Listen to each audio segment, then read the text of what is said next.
So I was wrong again, sort of, sort of. Hi, you guys. So if you've been here for a while, you know we have been talking about color analysis or seasonal color analysis here. A lot of us are into it. We love it. I personally do too. And I recently did a video stating that I was wrong, that I was not cool toned, that I was warm toned, that I was a bright spring. And I wasn't totally off, but through some of your comments and through me watching that video again and then just living life, I realized that I still wasn't correct. And so, like many of you suggested, I decided to get professionally typed. I was like, all right, I've had it, I'm done, let's do it. And of course, who better than to have you typed or to go to be typed? Carol Brailey, the queen of color analysis herself. And she is hard to get into. It took me like a few months to get a slot, but I got one and she typed me, I am a true autumn. If you don't follow her, I'll link her below.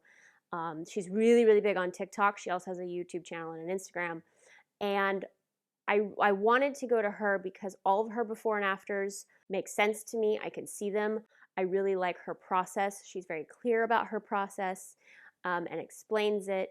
And it's a bit more of a thorough process than just looking at one photo and typing you. So I wasn't totally wrong with spring in that I have a fully warm undertone. And that was one of the mistakes I had been making my entire life and had been told my entire life I was a summer because of how pale I am. And I think I might even have a cool overtone. I thought I was cool. I really was on this kick of like, I am a summer. But I started to just look drab and in gray, and it wasn't right. It wasn't right. And so then if you know the history, then I thought I was a winter, and that was totally, totally wrong. Way too high contrast. And then when I was realizing that summer and winter both didn't work, I thought, well, I must be a spring because I am pale. That was the other mistake. I thought pale equaled bright, and it doesn't. Because some of the bright spring colors work, like this green top. This green top I can actually pull off as an autumn because of its saturation.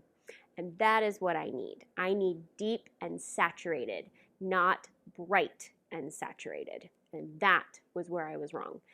And so when Carol sent me back the email, it does take her about a month because she's very, very thorough.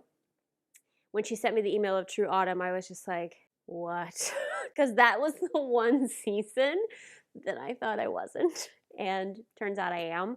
Because even like this top, I need like rich, deep, warm, like the bronze top I was wearing in the Once Upon a Point video, deep greens. I can do deep teals, some like warmer blues, navy I can do, all the like deep cranberry reds. And then I can pull off golds and bronze and creams. So these are really like saturated, but saturated doesn't mean bright. Bright is like shocking and almost lighter. So like my words in my head for an autumn are like rich, luxurious, like warmer jewel tone kind of thing. That's where I really shine. And so at first I was kind of like, I think the stereotype with the autumn palette is brown, but I look really good in brown. So, you know, like Thanksgiving colors, but there's so much more to it. Yeah, I just really I love my palette. I'm learning to really love it and embrace it. And makeup finally works. I don't have to like doctor my lipstick because every time I would wear a lipstick, whether it was on here or in life, I would have to use like 4 different colors to make it look decent because I was wearing all the summer lipsticks to start and they just I looked purple. And then so I would use a brown liner, to make them work, or I would use something a little bit deeper and redder to make it work, And then even when I was in the spring territory, I was like, well, I need the like darker, warmer colors. Like if it's too bright and light, it doesn't work. Here we are, True Autumn. It's official. I'm embracing it. I love it. Yeah, and I'm gonna go with it. I really do. I love it. I feel like I actually don't have to wear as much makeup. And what you all don't know is that Once Upon a Point video that went up whenever it went up in the bronze top, that was the absolute first video on YouTube I have ever done where I haven't had to color correct anything. That video I shot on my iPhone and I uploaded it as I shot it. I didn't fix warmth, I didn't fix saturation, I didn't fix color. Usually I would have to like make my lipstick redder or a top darker or something to make things look good. The only thing I do on those, because I put a vignette to kind of darken the edges of the video. I've done it on this one, or I will do it on this one. I think it looks a little bit nicer than just like a stark video at this point. But that was the only thing I did. I didn't color correct. I didn't fix the exposure. As I shot it, I uploaded it. And that's when I knew for sure that I was in autumn, because I didn't have to like fix my lipstick or make it darker or anything. So here we are. So if you can get in to see Carol, or if you can get a package with her, it just makes so much sense. I love her process. And so let's go through some of the photos. So what you do when you work with her is she asks for a bunch of stuff.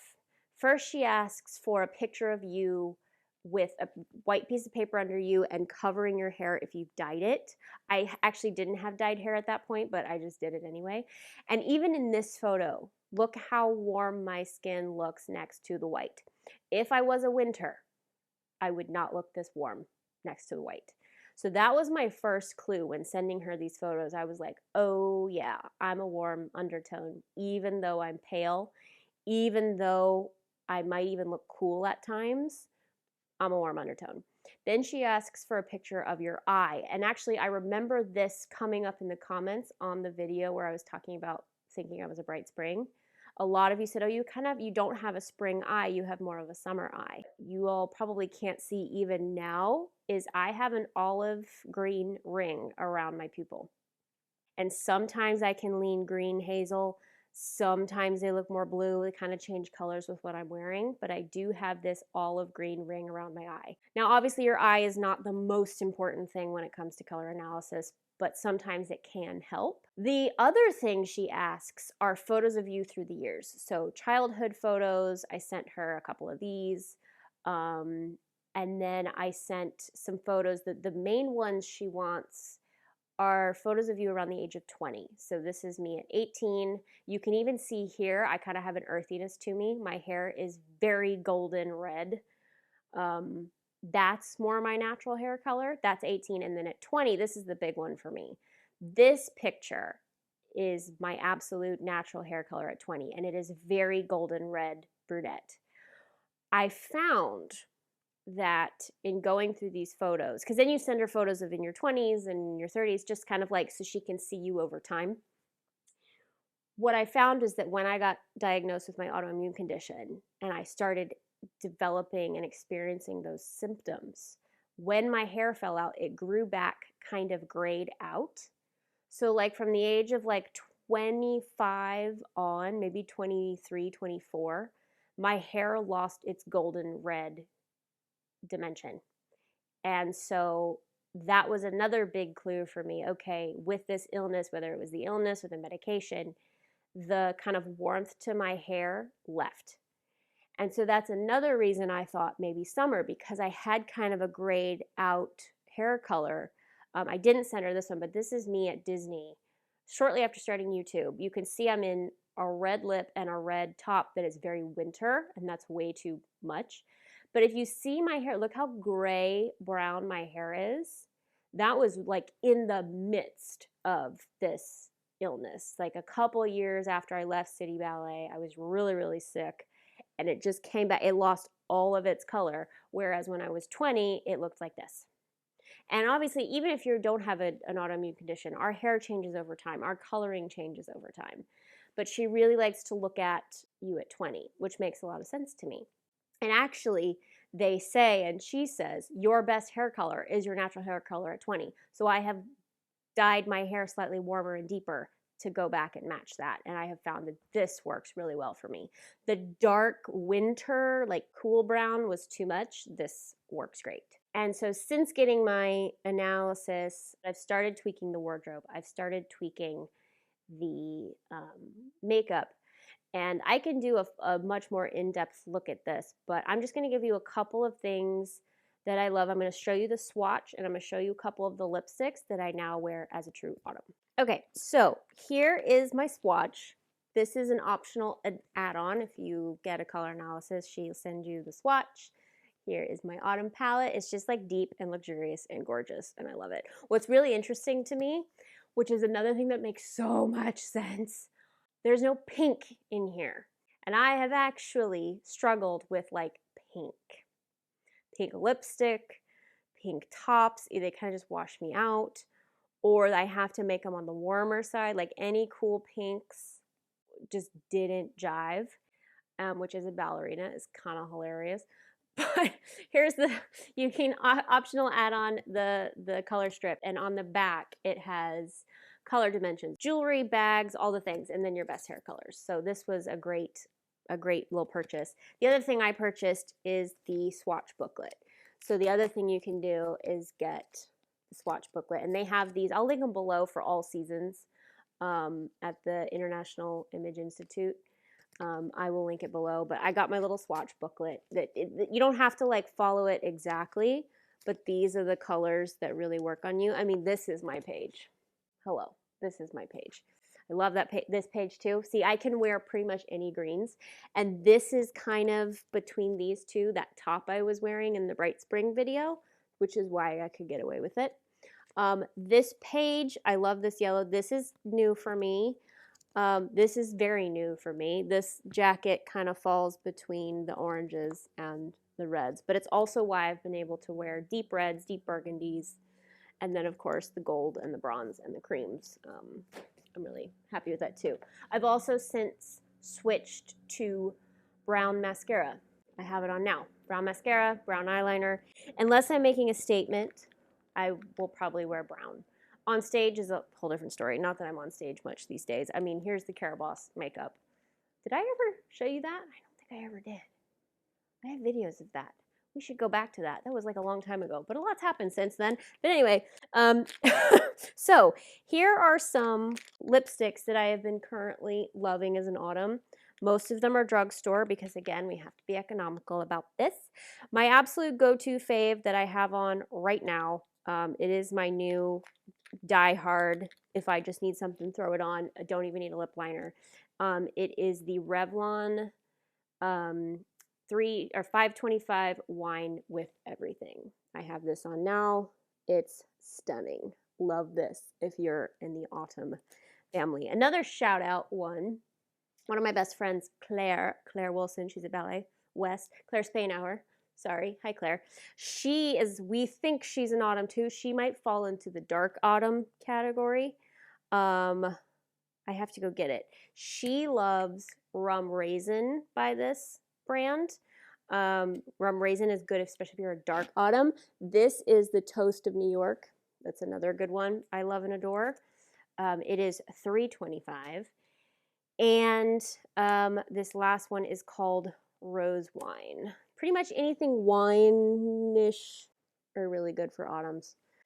Because actually I have found in my color analysis research, there's a lot of content for springs, there's a lot of content for summers, and a lot of content for winters, but not many people are autumns. So that's been a struggle too. So if you're in this camp, I feel ya. Another one I love for autumns is by L'Oreal, Color Riche, Rouge Saint-Germain. Rouge Saint-Germain for us Americans. Rouge Saint-Germain.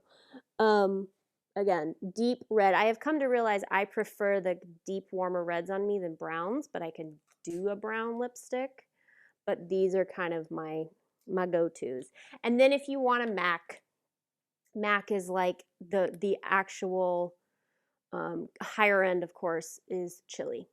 They say MAC chili. 100% agree. MAC chili is great. I did end up getting that one. And what's this one? This is Ladybug. MAC Ladybug. So you can kind of see a theme happening here. But this is now my go-to lipstick. Let me go get Rum Raisin to show you. The Rum Raisin. See, it's a little bit more brown. So especially if you're in the dark autumn family, it can be really nice. Or if you want a little less red, Rum Raisin is great too.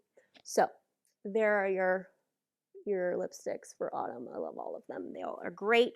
I don't have to wear 47 other colors to make them work. But yeah, so we are a true autumn. I'm gonna embrace it. I love it. If you go to my channel, main channel page, I've also kind of updated my branding to even be it because I love deep greens and burgundies and golds. Like, put me in the middle of Downton Abbey, Victorian, Edwardian home, and I'm good. Like, that is so me. And once I realized that this palette was very like Edwardian home, Downton Abbey in the middle of fall, I was like, yeah, this is great. So there it is, True Autumn. We've finally gotten there. If you want more makeup recommendations or clothes or a deeper dive into this, let me know in the comments. Yeah, but thank you guys too on the last video. Some of you were like, I don't know if you're a bright spring, and that made me keep thinking. So never hesitate. I don't need everybody to always agree with me. So push me. Let me know what you think. If you don't agree with this, let me know what you think. But anyway, love you guys. If you missed that Once Upon a Point, it's right there. You can click it to watch. Hope you're doing great, and I'll see you next time.